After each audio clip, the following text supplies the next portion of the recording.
In this video, we're going to do our first proof. This is very exciting.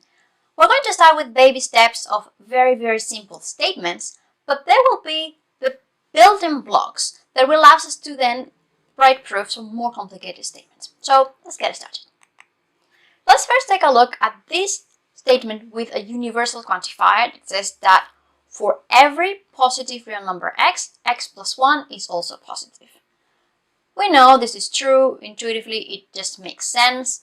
But in mathematics, this is not enough. Knowing that something is true is not enough. We need to prove it. How do we prove this? Well, my proof has to work for every positive real number. Well, that would mean I have to check for like 0.1, 1, square root of 2, 2, pi, a million, 3 million. It would be for me absolutely impossible to finish because there are infinitely many real numbers. So we need to find another way of writing a proof that works for any positive real number, no matter what that number is. To do that, we're going to fix an arbitrary positive real number. So here, the only thing that we're assuming about x is that it's positive, nothing else. So if my argument works for this arbitrary positive number, it would have to work for any positive real number that I can choose. So, okay, if we know that x is positive, then x plus 1 would be bigger than 1. And 1 is bigger than 0. And that completes the proof of the statement. As you see, it's very simple. Now let's take a look at this other statement. It says that for all real numbers, x squared is a positive number. Can you think maybe of a real number whose square is not positive? If you need some time to think about it, I invite you to pause the video. If not, then we can continue. Okay, let's take a look at this. This is actually false. And to show that this is false, then we need to show that the negation is true. So what is the negation of this statement? Well, if you want to catch me in a lie in this one, you would have to show me that you can find a real number that when you square it is not positive. That means that it's less than or equal to 0. Well, we do know a real number that when you square it is less than or equal to 0, right? Well, 0 is a real number, and 0 squared is equal to 0. So that gives us what we call a counterexample. It's an example that we use to prove that a universal quantifier was false. Okay, now let's take a look at some quantifiers, some statements with quantifiers that exist.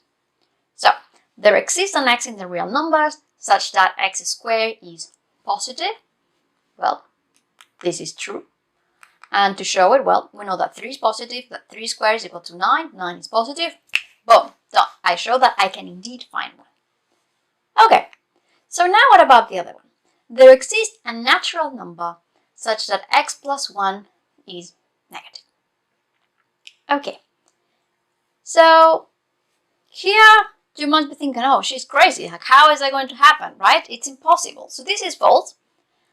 And again, to show that this is false, we need to show that the negation is true. So what would be the negation of this statement? I invite you again to pause the video, write down the negation of the statement, and then come back and compare it to the one I'm going to write. Great. Welcome back. Let's take a look at how we would negate this statement. Well, say there exists a natural number such that x plus 1 is negative. So to negate the statement, we need to say that, well, any real number that I pick, if I add 1 to it, then it's not negative. So what it tells me is that for every x in the natural numbers, x plus 1 is greater than or equal to 0. Right? It's not negative. And how do we prove it? Well, again, we need to fix an arbitrary natural number, any natural number. And I'm not allowed to pick one because remember, my proof has to work for any natural number in the world. But if I know that I have a natural number, what I know for sure is that x is greater than or equal to 0. Some people include 0 in the natural number, some people don't include 0, but we do know for sure is that it's greater than or equal to 0. Now if I add 1 to it, then we end up with x plus 1, which is greater than or equal to 1, which is strictly greater than 0.